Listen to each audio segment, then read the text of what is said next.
ಅಂತರ್ಜಾತಿ ವಿವಾಹದಿಂದ ದಾಯಾದಿಗಳ ನಡುವೆ ವೈಷಮ್ಯ.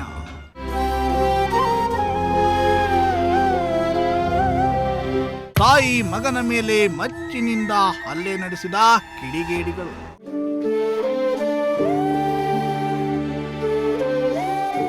ಎಸ್ ವೀಕ್ಷಕರೇ, ಅಂತರ್ಜಾತಿ ವಿವಾಹದಿಂದ ದಾಯಾದಿಗಳ ನಡುವೆ ವೈಷಮ್ಯ ಶುರುವಾಗಿದ್ದು, ತಾಯಿ ಮತ್ತು ಮಗನ ಮೇಲೆ ಮಚ್ಚಿನಿಂದ ಹಲ್ಲೆ ನಡೆಸಿರುವ ಘಟನೆ ತುಮಕೂರು ಜಿಲ್ಲೆ ತುರುವೇಕೆರೆ ತಾಲೂಕಿನ ನರಿಗೇನಹಳ್ಳಿ ಗ್ರಾಮದಲ್ಲಿ ನಡೆದಿದೆ. ನರಿಗೇನಹಳ್ಳಿ ಗ್ರಾಮದ ಪುಟ್ಟಸ್ವಾಮಿ ಮತ್ತು ಕೆಂಪಮ್ಮ ದಂಪತಿಗೆ ಇಬ್ಬರು ಮಕ್ಕಳಿದ್ದು, ಹಿರಿಯ ಮಗ ನವೀನ್ ಎನ್ನುವವರು ಅಂತರ್ಜಾತಿ ವಿವಾಹವಾಗಿದ್ದಾರಂತೆ. HD ಕೋಟೆ ಮೂಲದ ಜೇನುಕುರುಬ ಸಮುದಾಯದ ಪುಷ್ಪಾಂಜಲಿ ಎಂಬ ಯುವತಿಯನ್ನ ನವೀನ್ ಪ್ರೀತಿಸಿ ಮದುವೆಯಾಗಿದ್ದಾರಂತೆ. ಇದು ಪುಟ್ಟಸ್ವಾಮಿ ಅಣ್ಣ ರಾಮಣ್ಣ ಕುಟುಂಬದ ಸಿಟ್ಟಿಗೆ ಕಾರಣವಾಗಿದೆಯಂತೆ. ಬೇರೆ ಜಾತಿಯವರನ್ನ ಮದುವೆಯಾಗಿ ನಮ್ಮ ಕುಲದ ಮಾನವನ್ನೇ ಹಾಳು ಮಾಡಿದ್ದೀರಿ ಅಂತ ಆಗಾಗ ಗಲಾಟೆ ತೆಗೆಯೋದು, ಮನೆಯನ್ನೇ ಸುಟ್ಟು ಹಾಕ್ತೀವಿ ಅಂತ ಬೆದರಿಕೆ ಹಾಕುವ ಕೆಲಸವನ್ನ ಮಾಡ್ತಿದ್ರಂತೆ. ಪುಷ್ಪಾಂಜಲಿ HD ಕೋಟೆ ಹಚ್ಚಂತೆ ರಾಮನಹಳ್ಳಿ ಆಡಿ ಅಲ್ಲಿಂದ ಮದುವೆ ಆಗಿರೋದು. ಲವ್ ಮ್ಯಾರೇಜ್ ನರಿಗಳಿಗೆ ನವೀನ ಕುಮಾರ್ ಅವ್ರನ್ನ ಮದುವೆ ಆಗಿದ್ದು, ಪ್ರೀತಿ ಮಾಡಿ ಮದುವೆ ಆಗಿರೋದು, ಎಲ್ಲ ಒಪ್ಕೊಂಡು ಮದುವೆ ಆಗಿರೋದು ನಾವು. ಅವರು ಅಂದ್ರೂ ಅಲ್ಲಿ ಮದುವೆ ಆಗಿರೋಕ್ಕೆ ಆಕರ್ಷಣ ಮದುವೆ ಆಗಿದ್ರು ಅಂತ ಹಿಂಸೆ ಕೊಡ್ತವ್ರೆ. ಇವರು ರಾಮವ್ರು ಅಂತ ಮಾವಾಗಬೇಕು ನಮಗೆ. ಅವರು ಹಿಂಸೆ ಕೊಡ್ತಾರೆ. ನೀರು ತರಕ್ಕೆ ಬಿಡಲ್ಲ, ಎಲ್ಲಿಗೆ ಹೋಗಕ್ಕೆ ಬಿಡಲ್ಲ, ಉಚ್ಚೋಗಕ್ಕೆ ಬಿಡಲ್ಲ, ಕಡೆ ಇದು ಎಳ್ಕೋಗನ್ ಬಿಡಲ್ಲ, ಎಲ್ಗೋಗಿ ಬಿಡಲ್ಲ. ಹಂಗೇನೆ ಹಿಂಸೆ ಕೊಡ್ತಾರೆ. ಎಲ್ಗೋಗ್ಬೇಕು ನಮಗೆ, ಹಂಗೆ ಮಾಡ್ತಾರೆ. ಎಲ್ಗೋದ್ರೂ ಜೊತೆ ಬರ್ತಾರೆ, ಎಲ್ಲಿದ್ರು ಜೊತೆ ಒಂಚೂರು ನೆಗೆಯಕ್ಕಿಲ್ಲ, ಏನಿಲ್ಲ. ನಮ್ಮನ್ನೇ ನೆಗಿತಾರೆ ಅಂತ ಹೇಳ್ಕೊಂಡು ಬರ್ತಾರೆ ಜಳ್ಕೊಂಡು. ಇಲ್ಲ ಅವ್ರಿಗೆ ಹೊಡೆಯೋದು ಮಾಡೋದು ಹಂಗೆ ಮಾಡ್ತಾರೆ. ಕೇಸ್ ಕೊಟ್ಟರೆ ಕೇಸ್ನ ಎತ್ಕೊಳ್ಳಲ್ಲ, ಏನಿಲ್ಲ. ಏನು ಮಾಡಲಿ, ಅವರು ಜಮೀನಲ್ಲಿ ಏನು ಕೆಲಸ ಮಾಡ್ತಿದ್ರಂತೆ. ನಾನು ಮನೇಲೇನೋ ಇದ್ದೆ, ಅಲ್ಲೇ ಸೇರಿಸ್ಕೊಂಡು ಹೊಡ್ತಿದ್ರು. ಆಮೇಲೆ ಹೋಗಿ ನೋಡ್ಬಿಟ್ಟು ನಮ್ಮನ್ನೇ ಹೊಡ್ಯಕ್ಕೆ ಬಂದರು. ನಾನು ಹೋಗಿ ಬಾಕ್ಲು ಹಾಕ್ಕೊಂಡೆ. ಅಲ್ಲಿ ನಾನು ಹಂಚ್ಕೊಂಡು ಸಾಯಂಕಾಲಗಳಿಗೆ ಊರಿಗೆ ಹೋದೆ. ಅಷ್ಟೇ ಆಗಿದ್ದು. ಇಬ್ಬರು ಬಂದಿದ್ರು. ಇನ್ನು ಪುಟ್ಟಸ್ವಾಮಿ ಮನೆಗೆ ಸೊಸೆಯಾಗಿ ಬಂದಿದ್ದ ಪುಷ್ಪಾಂಜಲಿಗೂ ಕೆಟ್ಟದಾಗಿ ಬೈದು, ಕುಲಗೆಟ್ಟವಳು, ಜಾತಿಗೆಟ್ಟವಳು, ನೀನು ನಮ್ಮ ಕುಲವನ್ನೇ ಕೆಡಿಸಿದ್ದೀಯಾ, ನೀನು ಹೊರಗಡೆ ಬಂದರೆ ಮಚ್ಚಿನಿಂದ ಹೊಡೆದು ಸಾಯಿಸ್ತೀವಿ ಅಂತ ಧಮಕಿಯನ್ನ ಹಾಕ್ತಿದ್ರಂತೆ. ಜೊತೆಗೆ ಜಮೀನು ವಿಚಾರವಾಗಿಯೂ ಎರಡೂ ಕುಟುಂಬಗಳ ನಡುವೆ ಆಗಾಗ ಗಲಾಟೆ ನಡೆಯುತ್ತಿತ್ತಂತೆ. ಅದೇ ರೀತಿ ಕಳೆದ ಶನಿವಾರ ಕೆಂಪಮ್ಮ ಮತ್ತು ಮಗ ನವೀನ್ ತೋಟದಲ್ಲಿ ಕೆಲಸ ಮಾಡ್ತಿದ್ದ ವೇಳೆ ಏಕಾಏಕಿ 5 ಮಂದಿ ಗುಂಪು ಕಟ್ಟಿಕೊಂಡು ಹೋಗಿ ಹಲ್ಲೆಯನ್ನ ನಡೆಸಿದ್ದಾರಂತೆ. ನನ್ನ ಹೆಸರು ಅರುಣ್ ಕುಮಾರ್ NP ಅಂತ. ನಾನು ಈಗ ನಮ್ಮ ಅಮ್ಮಂಗೆ ಮತ್ತು ನಮ್ಮ ಅಣ್ಣಂಗೆ ಹೊಡೆದಿದ್ದಾರಲ್ಲ, ನಾನು ಬೆಂಗಳೂರಲ್ಲಿರೋದು. ಸೊ ಅವರೇನು ಅಂದರೆ ಜಮೀನಿನ ವಿಷಯಕ್ಕೆ ಅಂತ ಅವರು ಮುಂಚೆ ಬೆಂಗಳೂರಲ್ಲಿದ್ದು ಬ್ಯಾಂಕ್ ಎಂಪ್ಲಾಯ್ ಆಗಿದ್ರು. ನಮ್ಮ ದೊಡ್ಡಪ್ಪ ಅಪ್ಪ ಒಬ್ಬರೇ ಊರಲ್ಲಿದ್ದರು. ನಮ್ಮ ಅಪ್ಪರು ಟೋಟಲಾಗಿ 5 ಜನ ಹೆಣ್ಣು ತಮ್ಮದಿರು, 4 ಜನ ಗಂಡು ಮಕ್ಕಳು, ಟೋಟಲ್ 9 ಜನ ಮಕ್ಕಳಾಗಿದ್ದು.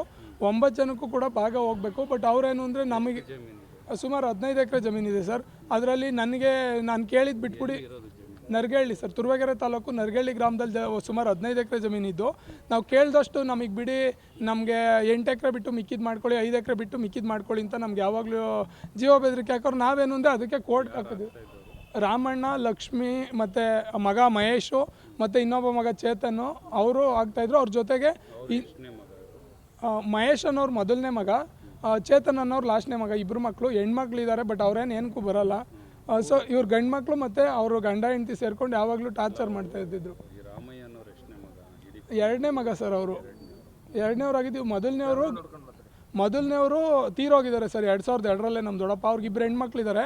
ಅವ್ರಿಗೆ ಮೇಜರಾಗಿ ಅವ್ರಿಗೆ ಭಾಗ ಕೊಡೋದು ಬೇಡ ಅಂತ ಹೇಳ್ಬಿಟ್ಟು ನಮ್ಮ ಮೇಲೆ ಯಾವಾಗಲೂ ಗಲಾಟೆ ಮಾಡ್ತಾಯಿದ್ರು.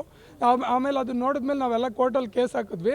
ಕೇಸ್ ನಡೀತಾ ಇತ್ತು. ಆಮೇಲೆ ಅಷ್ಟರಲ್ಲಿ ನಮ್ಮ ಅಣ್ಣ ಲವ್ ಮಾಡಿದ್ದ ಅಂತ ಗೊತ್ತಾಗಿ ನಾವು ಜೇನುಕುರುಬ ಜನಾಂಗದವ್ರನ್ನ ಮದುವೆ ಮಾಡಿದ್ವಿ. ಅಣ್ಣಂಗೆ ನವೀನಂಗೆ ಪುಷ್ಪಾಂಜಲಿನ ಹುಡುಗಿನ HD ಕೋಟೆಯಿಂದ ಅವ್ರು ಲವ್ ಮಾಡಿದ್ರಿಂದ ತೊಗೊಂಬಂದು ಇಂಟರ್ ಕಾಸ್ಟ್ ಮ್ಯಾರೇಜ್ ಮಾಡ್ಕೊಂಡ್ವಿ. ಅವ್ರು ಮಾಡ್ಕೊಂಡಾಗಿಂದ ನಮ್ಮ ಜಾತಿ ಕುಲ ಎಲ್ಲ ಕೆಡಿಸ್ಬಿಟ್ಟಿದ್ರಿ, ನಮ್ಮ ಮನೆ ಹಾಳು ಮಾಡಿಬಿಟ್ರಿ, ಈ ಕೂಲ್ಗೇಟ್ ನಾಯಿನ ಮದುವೆ ಮಾಡ್ಕೊಂಬಿಟ್ರಿ, ಈ ಥರ ಎಲ್ಲ ಮಾತಾಡಿ ತುಂಬ ನಮಗೆ ಟಾರ್ಚರ್ ಕೊಡ್ತಾಯಿದ್ರು. ಮನೆಗೆಲ್ಲ ಬೆಂಕಿ ಇಕ್ತೀವಿ ಅಂತ ಸುಮಾರು ಸರಿ ಕೊಲೆ ಬೆದರಿಕೆ ಹಾಕಿದ್ರು. ನಾವು ಅದಕ್ಕೆ ಎದುರುಕೊಂಡು ದಯಾಮರಣ ಬರೆದಿದ್ವಿ. ಆಮೇಲೆ ಎಲ್ಲ ಆಫೀಸರ್ಗಳಿಗೆ ಲೆಟ್ರ್ ಬರೆದಿದ್ವಿ. ಆಮೇಲೆ ನಮ್ಮ ಅದಕ್ಕೆ ಇದು ಏಜ್ ಆಗಿಲ್ಲ ಅನ್ನೋ ಥರ ಒಂದು ಇದನ್ನು ಮಾಡಿ ಚಿಕ್ಕ ವಯಸ್ಸಿಗೆ ಮದುವೆ ಮಾಡ್ಕೊಂಡಿದ್ದೀವಿ ಅಂತ ಬಿಡಿಸ್ಬೇಕು ಅಂತ ತುಂಬ ಮಾಡಿದ್ರು ಕೇಸ್ ಮಾಡಿ. ಬಟ್ ನಾವು ಅಷ್ಟರಲ್ಲಿ ಅವರು ರಿಜಿಸ್ಟರ್ ಮ್ಯಾರೇಜ್ ಮಾಡಿಸಿ ಡಾಕ್ಯುಮೆಂಟ್ನೆಲ್ಲ ಇದು ಮಾಡಿದ್ರಿಂದ ಡಾಕ್ಯುಮೆಂಟ್ ಸಬ್ಮಿಟ್ ಮಾಡಿದ್ವಿ, ಅದೇನು ಕೇಸ್ ಆಗಲಿಲ್ಲ, ಸರಿ ಆಯಿತು. ಆಮೇಲೆ ಶನಿವಾರ ಏಕಾಏಕಿ ಹೋಗಿ ರಾಮಣ್ಣ, ತಂಗಮ್ಮ, ಮಹೇಶು ಮತ್ತು ಸಿದ್ದಮ್ಮ, ಮಂಜುನವ್ರು ಇವ್ರು 5 ಜನ ಗುಂಪು ಕಟ್ಕೊಂಡು ಹೋಗಿ ಹೊಲದಲ್ಲಿ ಕೆಲಸ ಮಾಡ್ತಿರೋವಂಥ ಟೈಮಲ್ಲಿ ಏಕಾಏಕಿ ಹೋಗಿ ಹೊಡೆದಿದ್ದಾರೆ. ಇವ್ರಿಗೆ ಏನು ಮಾಡಬೇಕು ಅಂತ ಗೊತ್ತಿಲ್ಲ. ಇವರು ಅಂದರೆ ಅವ್ರು ಪ್ರಿಪೇರ್ ಆಗಿದ್ದಾರೆ, ಇವ್ರ ಪಾಡಿಗೆ ಇವರು ಹೊಲದಲ್ಲಿ ಕೆಲಸ ಮಾಡ್ತಿದ್ದಾಗ ಹೋಗಿ ಹೊಡೆದಿದ್ದಾರೆ. ಹೊಡೆದು ಆಮೇಲೆ ಮಚ್ಚು ತೊಗೊಬಂದು ಮನೆಯಿಂದ ಕತ್ತರ್ಸೋಕೆ ಹೋಗಿದ್ದಾರೆ. ಆ ಟೈಮಲ್ಲಿ ಮಚ್ಚು ಬೀಸಿದ್ದಾರೆ ಸರ್. ಅವಾಗ ಇವ್ರು ತಪ್ಪಿಸ್ಕೊಂಡು ಬಂದು ಬೈಕ್ ಎತ್ಕೊಂಡು ತುರುವೇಕೆರೆ ಕಡೆ ಓಡೋಗಿದ್ದಾರೆ. ತುರುವೇಕೆರೆಗೆ ಬೈಕಲ್ಲಿ ಹೋಗ್ಬೇಕಾದ್ರೆ ಕಾರಲ್ಲಿ ಫಾಲೋ ಮಾಡ್ಕೊಂಡು ಹಿಂದೆಗಡೆ ಈವನ್ ಮೈಸಂದ್ರವ್ರಿಗೂ ನಮ್ಮದು ತಾಲೂಕಿಗೂ, ನಮ್ಮೂರೇ ತುರುವೇಕೆರೆ ತಾಲೂಕಿಗೆ ಬಾರ್ಡ್ರ್ ಆಗಿದ್ದು, ನಮ್ಮೂರಿಗೂ ತುರುವೇಕೆರೆಗೂ ಸುಮಾರು 35 ಕಿಲೋಮೀಟ್ರ್ ಡಿಸ್ಟೆನ್ಸು ಸರ್. ಅಲ್ಲಿವರೆಗೂ ಇವರು ಹೋದಾಗ ಸುಮಾರು ಒಂದು 20 ಕಿಲೋಮೀಟ್ರ್ ಮೈಸಂದ್ರವರೆಗೂ ಅವ್ರ ಕಾರಲ್ಲಿ ಇಷ್ಟು ಜನ ಫಾಲೋ ಮಾಡ್ಕೊಂಡು ಹೋಗಿದ್ದಾರೆ. ಇವರು ಕಾಡಲ್ಲಿ ಮಧ್ಯದಲ್ಲಿ ಕಾಡಿಗೆ ಹೋಗಿ ಕಾಲ್ದಾರಿಲಿ ತಪ್ಪಿಸ್ಕೊಂಡು ತುರುವೇಕೆರೆವರೆಗೂ ಹೋಗಿದ್ದಾರೆ. ಅಷ್ಟರಲ್ಲಿ ಏನು ಮಾಡಬೇಕು ಅಂತ ಗೊತ್ತಾಗದೆ ತುಂಬ ಡಿಪ್ರೆಷನ್ಗೆ ಹೋದಂಗಾಗಿ ತುಂಬ ಏಟ್ ಬಿದ್ದಿಂದ ರಕ್ತ ಹೋಗಿದ್ರಿಂದ ಹೋಗಿ ತುರುವೇಕೆರೆ ಗೌರ್ಮೆಂಟ್ ಹಾಸ್ಪಿಟಲಲ್ಲಿ ಅಡ್ಮಿಟ್ ಆಗಿದ್ದಾರೆ ಸರ್. ರಾಮಣ್ಣ, ತಂಗ್ಯಮ್ಮ, ಮಹೇಶ್ ಮತ್ತು ಸಿದ್ದಮ್ಮ ಎಂಬುವವರು ಹಲ್ಲೆಯನ್ನ ನಡೆಸಿದ್ದಾರಂತೆ. ದೊಣ್ಣೆ ಮತ್ತು ಮಚ್ಚಿನಿಂದ ಹಲ್ಲೆ ನಡೆಸಿದ್ದು ಕೆಂಪಮ್ಮ ಮತ್ತು ನವೀನ್ ಇಬ್ಬರಿಗೂ ಗಂಭೀರ ಗಾಯಗಳಾಗಿವೆ. ಕೆಂಪಮ್ಮ ಅವರ ಮೂಗು ಮತ್ತು ಮುಖಕ್ಕೆ ಗಾಯಗಳಾಗಿದ್ರೆ ನವೀನ್ ತಲೆಭಾಗ, ಕಿವಿಗೆ ಗಾಯಗಳಾಗಿವೆ. ಕೊನೆಗೆ ಮತ್ತೆ ಮಚ್ಚಿನಿಂದ ಹೊಡೆಯಲು ಬಂದಾಗ ತಾಯಿ ಮಗ ಇಬ್ಬರು ಬೈಕ್ ಹತ್ತಿ ತುರುವೇಕೆರೆ ಕಡೆಗೆ ಓಡಿ ಬಂದಿದ್ದಾರೆ. ಆಗ ಕಾರಿನಲ್ಲಿ ಸುಮಾರು ದೂರದವರೆಗೂ ಹಿಂಬಾಲಿಸಿಕೊಂಡು ಬಂದ ಆರೋಪಿಗಳು ಕೊಲೆ ಮಾಡುವ ಬೆದರಿಕೆಯನ್ನ ಕೂಡ ಹಾಕಿದ್ದಾರಂತೆ. ನಾನು ಅವ್ರ ಮಗಳು, ಇವ್ರಿಗ ತಂಗಿ. ನಾನು ಅವರು ಯಾವಾಗಲೂ ನಾವಿದ್ರೂ ಯಾವಾಗಲೂ ಜಗಳ ಮಾಡೋದು, ಇವ್ರ ಮೇಲೆ ಜಗಳ ಮಾಡೋದು. ಮತ್ತು ಮಾತೆತ್ತಿರಿ ಕತ್ತರಿಸ್ತೀನಿ, ಚುಚ್ತೀನಿ ಅಂತಲೇ ಮಾತೆತ್ತಿರ. ಹಂಗೆ ಅವತ್ತು ನೈಟು ಶನಿವಾರ ನೈಟೂ ಆ ಥರ ಮಾತಾಡಿದ್ದಾರೆ ಸರ್. ಯಾವಾಗಲೂ ಕೊಚ್ತೀನಿ. ಅಕಸ್ಮಾತ್ ನಾವೇನಾದ್ರು ರಿಟರ್ನ್ ಮಾತಾಡೋಕೆ ಹೋದರೆ ಇವರು ರೌಡಿಗಳನ್ನ ಕಳ್ಸೋದು. ಮತ್ತು ತುರುವೇಕೆರೆ ಕಂಪ್ಲೇಂಟ್ ಕೊಡೋಕೆ ಹೋದರೆ ಯಾರೂ ರೆಸ್ಪಾಂಡ್ ಮಾಡಲ್ಲ. ಮತ್ತು ಕೊಟ್ಟರು, ಎಷ್ಟು ಸಲ ಕೊಟ್ಟರು, ಎಲ್ಲೆಲ್ಗೂ ಕೊಟ್ಟರು ಅವ್ರು ಒಂದು ಸಲನೂ ರೆಸ್ಪಾಂಡ್ ಮಾಡಿಲ್ಲ. ನಮಗೆ ಪ್ರಾಣ ಬೆದರಿಕೆ ಇದೆ ಸರ್. ನಮಗೆ ಇದು ಬೇಕು, ನಮ್ಮ ದೊಡ್ಡಪ್ಪನೇ ಆಗಬೇಕು. ರಾಮಣ್ಣ ಮತ್ತು ಮಹೇಶ್ ಮತ್ತು ತಂಗ್ಯಮ್ಮ ಮಂಜುನಾಥ್. ನಮ್ಮ ಅದಕ್ಕೆ ಮದುವೆ ಇನ್ನೂ ಜಾಸ್ತಿ, ನಮ್ಮ ಅದಕ್ಕೆ ಮದುವೆ ಆದಮೇಲೆ ಜಾಸ್ತಿ ಹಿಂಸೆ ಕೊಡೋಕೆ ಸ್ಟಾರ್ಟ್ ಮಾಡಿರೋದು ಸರ್. ಯಾಕೆಂದರೆ ಅವರು ಇಂಟರ್ಕ್ಯಾಸ್ಟ್ನಲ್ಲಿ ಮದುವೆ ಆಗಿದ್ದಾರೆ ಅಂತ ಹೇಳ್ಬಿಟ್ಟು ನಮ್ಮ ಜಾತಿ ಕೆಡಿಸ್ಬಿಟ್ಟಿದ್ದಾರಲ್ಲ ಅಂತ ಹೇಳ್ಬಿಟ್ಟು ಅವ್ರ ಭಯ. ಇಲ್ಲಿ ನಮ್ಮ ಮನೇಲಿ ಇರೋಕ್ಕೆ ಭಯ ಪಟ್ಕೋತಾರೆ ಸರ್. ಅವ್ರು ನಮ್ಮ ಮನೇಲಿ ಇರೋಕ್ಕೆ ಭಯ ಪಟ್ಕೋತಾರೆ. ಇನ್ನು ಹೇಗೋ ಅವರಿಂದ ತಪ್ಪಿಸಿಕೊಂಡು ತುರುವೇಕೆರೆಗೆ ಬಂದ ತಾಯಿ ಕೆಂಪಮ್ಮ ಮತ್ತು ಮಗ ನವೀನ್ ಆಸ್ಪತ್ರೆಗೆ ದಾಖಲಾಗಿ ಚಿಕಿತ್ಸೆಯನ್ನ ಪಡೆದಿದ್ದಾರಂತೆ. ಬಳಿಕ ಬೆಂಗಳೂರಿನ ವಿಕ್ಟೋರಿಯಾ ಆಸ್ಪತ್ರೆಗೆ ತೆರಳಿ ಹೆಚ್ಚಿನ ಚಿಕಿತ್ಸೆಯನ್ನ ಪಡೆದುಕೊಂಡಿದ್ದಾರಂತೆ. ಕೊಲೆ ಕೇಸಾಗಿ ಇಷ್ಟೊಂದು ಆಫ್ ಮಾಡ್ರಾಗಿ ಇಷ್ಟೊಂದು ಇದಾಗಿದ್ರು ಕೂಡ ಸಬ್ ಇನ್ಸ್ಪೆಕ್ಟರ್ ಬಂದು ನೋಡಿ ಕೂಡ ಇಲ್ಲ. ಸಬ್ ಇನ್ಸ್ಪೆಕ್ಟ್ರು ಸಂಗಮೇಶ್ ಮೇಟಿ ಅಂತ ಅವರು, ತುರುವೇಕೆರೆ ಕ್ಷೇತ್ರದ ಸಬ್ ಇನ್ಸ್ಪೆಕ್ಟ್ರು, ಅವ್ರು ಬಂದು ನೋಡಿ ಕೂಡ ಯಾವುದೇ ಥರ ನೋಡಲೇ ಇಲ್ಲ. ಅವ್ರು ಬಂದು ಯಾರೋ ಕೇಸ್ ವರ್ಕರ್ಗಳಿಗೆ FIR ಮಾಡಿ ಅಂತ ಹೇಳ್ಬಿಟ್ಟು ಹೋದರು. ಅವರು ಪೇಷಂಟ್ ಎಲ್ಲಿದ್ದಾರೆ ಅಂತ ಕೇಳಿದಾಗ ತುರುವೇಕೆರೆ ಹಾಸ್ಪಿಟ್ಲಲ್ಲೇ ಇದ್ದಾರೆ ಸರ್, ಗೌರ್ಮೆಂಟ್ ಹಾಸ್ಪಿಟ್ಲಲ್ಲಿ ಅಂತ ಹೇಳಿದೆ. ಬರ್ತೀನಿ ಅಂತ ಹೇಳಿದವ್ರು ಸ್ಟೇಷನಿಗೆ ಕೂಡ ಬಂದಿಲ್ಲ. ಯಾರು ಇವಾಗ ನಮಗೆ ಕೊಲೆ ಬೆದರಿಕೆ ಹಾಕಿರೋಂಥ ಅವರು ಇವರೇನು ಇದ್ದಾರೋ ಅವರು ಆ ಸಂಗಮೇಶ್ ಮೇಟಿ ಜೊತೆ ನೇರ ಸಂಪರ್ಕದಲ್ಲಿದ್ದು ಅವರು ತುಂಬ ಹಣದ ಆಮಿಷ ಒಡ್ಡಿ ಒಂದೊಂದು ಕೇಸ್ಗೂ ಕೂಡ ಲಕ್ಷ ಹಣನ ಕೊಟ್ಟು ಈ ಸಂಗಮೇಶ್ ಅವರು ಯಾವುದೇ ರೀತಿ ಕ್ರಮನ ಕೈಗೊಂಡಿಲ್ಲ 3 ದಿನದಿಂದ. ಅದಾದಮೇಲೆ ತುರುವೇಕೆರೆ ಸ್ಟೇಷನ್ ಇದು ಹಾಸ್ಪಿಟ್ಲಲ್ಲಿ ಆಗಲ್ಲ ಅಂತೇಳಿ ನಮ್ಮನ್ನ BGS ಹಾಸ್ಪಿಟ್ಲು ಬೆಳ್ಳೂರು ಕ್ರಾಸಿಗೆ ಬರ್ಕೊಟ್ರು. ಅಲ್ಲಿಗೆ ಕರ್ಕೊಂಡೋಗಿ ಅಲ್ಲೆಲ್ಲ ಟೆಸ್ಟ್ ಮಾಡಿಸಿ ನೋಡಿದಾಗ ತುಂಬ ಸೀವಿಯರ್ ಇಂಜುರಿ ಆಗಿರೋದ್ರಿಂದ ಈ ಮೂಗು ಬೋನು ಮತ್ತು ಕಣ್ಣಿಗೆ ಏಟು ಬಿದ್ದಿದೆ. ಇಲ್ಲಿ ಗದ್ದದಲ್ಲಿರೋ ಈ ಕ್ಲಾವಿಕಲ್ ಬೋನ್ ಕೂಡ ಕಟ್ಟಾಗಿದೆ. ಕೈಯಲ್ಲಿ ಕೂಡ ಈ ಮೂಳೆ ಕಟ್ಟಾಗಿದೆ. ಇಲ್ಲಿ ಆಗಲ್ಲ ಅಂತ ಹೇಳ್ಬಿಟ್ಟು ಬೆಂಗಳೂರು ಇಲ್ಲ ಮೈಸೂರಿಗೆ ಕರ್ಕೊಂಡೋಗಿ ಅಂತ ಹೇಳಿದ್ರು. ನಮ್ಗೆ ಯಾರು ಎಲ್ಪ್ ಇಲ್ಲದೆ ಇರೋ ಕಾರಣ ನೈಟು ಹಾಸ್ಪಿಟ್ಲಲ್ಲಿ ಇವಾಗ ಇಮ್ಮಿಡಿಯೇಟಾಗಿ ಕರ್ಕೊಂಡೋಗಿ ಅಂತ ಹೇಳಿದಾಗ ನಮಗೆ ಇದಿಲ್ಲದೆ ಇರೋ ಕಾರಣ ಬೆಳಗ್ಗೆ 5 ಗಂಟೆವರೆಗೂ ವೆಯ್ಟ್ ಮಾಡಿಸಿ 5 ಗಂಟೆಗೆ ಆಂಬ್ಯುಲೆನ್ಸ್ನ ಕರೆಸಿ ನಾವು ಬೆಂಗಳೂರು ವಿಕ್ಟೋರಿಯಾ ಹಾಸ್ಪಿಟ್ಲಿಗೆ ನಾವು ಕರ್ಕೊಂಡೋದ್ವಿ. ಬೆಂಗಳೂರು ವಿಕ್ಟೋರಿಯಾ ಹಾಸ್ಪಿಟ್ಲಿಗೆ ಕರ್ಕೊಂಡೋದ್ರೆ ಅಲ್ಲೂ ಕೂಡ ರಜೆ ಇದ್ದಿದ್ದರಿಂದ ಸಂಡೇ ಮತ್ತು ಇವತ್ತು ಅಂಬೇಡ್ಕರ್ ಜಯಂತಿ ರಜೆ ಇರೋದ್ರಿಂದ ಯಾವುದೇ ಥರ ಟ್ರೀಟ್ಮೆಂಟ್ನ ಕೊಟ್ಟಿರೋದು, ಜಸ್ಟ್ ಪ್ರಥಮ ಚಿಕಿತ್ಸೆ ಅಷ್ಟೇ ಆಗಿದೆ.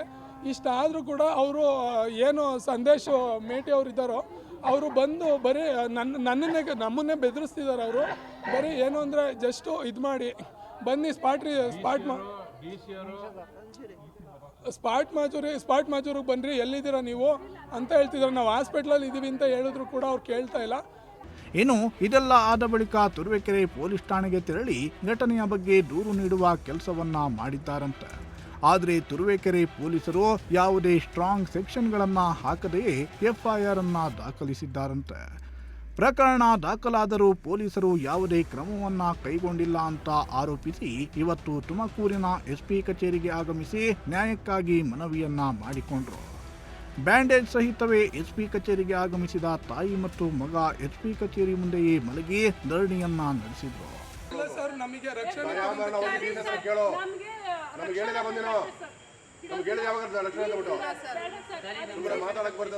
ನಿಮ್ಮ ಆಫೀಸ್ಗೂ ನಾವು ಲೆಟರ್ ಕೊಟ್ಟಿದ್ದೀವಿ ಸರ್ ಲಾಸ್ಟ್ ಟೈಮ್ ಎಲ್ಲ. ಯಾವಾಗ ಕೊಟ್ಟಿದೆ ಏನ್ ಮಾಡಿಲ್ಲ ನನಗೆ ಮುಂದೆ ಕೆಲಸ. ಈ ಕೇಸ್ ಆಗಿದೆಯಲ್ಲ, ಈ ಕೇಸಲ್ಲಿ ಏನಾಗಿದೆ ಅಂತ ಕೇಳಬೇಕಲ್ಲ ನಮಗೆ. ಮಾತಾಡಕ್ ಬರ್ತೀನಿ, ಜಾಸ್ತಿ ಮಾತಾಡೋದು ಹೇಳ್ತಾ ಇದ್ದೆ, ನನಗೆ ಗೊತ್ತಾಗಬೇಕಲ್ಲ. ನನಗೆ ಗೊತ್ತಾದ್ರೆ ನೀವು ಅಲ್ಲೆಲ್ಲ ಇದ್ರೆ ನನಗೇನು ಗೊತ್ತಾಗಬೇಕು. ಇನ್ನು ಈ ಹಿಂದೆಯೂ ರಾಮಣ್ಣ ಕುಟುಂಬದವರು ನೀಡುತ್ತಿರುವ ಕಿರುಕುಳದ ಬಗ್ಗೆ ಹಲವು ಬಾರಿ ದೂರನ್ನ ನೀಡಿದ್ರಂತೆ. ದಯಾಮರಣ ಕೋರಿ ಜಿಲ್ಲಾಧಿಕಾರಿಗೂ ಮನವಿಯನ್ನ ನೀಡಿದ್ರಂತೆ. ಆಗಲೂ ಯಾವುದೇ ನ್ಯಾಯ ಸಿಕ್ಕಿರಲಿಲ್ಲ. ಈಗಲಾದರೂ ನಮಗೆ ರಕ್ಷಣೆ ಕೊಡಿ ಅಂತ ಪುಟ್ಟಸ್ವಾಮಿ ಕುಟುಂಬಸ್ಥರು ಮನವಿಯನ್ನ ಮಾಡಿದ್ದಾರೆ. ಬಳಿಕ ಸ್ಥಳಕ್ಕೆ ಆಗಮಿಸಿದ ಎಎಸ್ಪಿ ಅಬ್ದುಲ್ ಖಾದರ್ ಸಂತ್ರಸ್ತರನ್ನ ಭೇಟಿ ಮಾಡಿ ನ್ಯಾಯ ಕೊಡಿಸುವ ಭರವಸೆಯನ್ನ ನೀಡಿ ಕಳುಹಿಸಿದ್ದಾರೆ. ಕ್ಯಾಮರಾ ಪರ್ಸನ್ ರಾಕೇಶ್ ಜೊತೆ ಪುನೀತ್, ಪ್ರಜಾಶಕ್ತಿ ಟಿವಿ, ತುಮಕೂರು.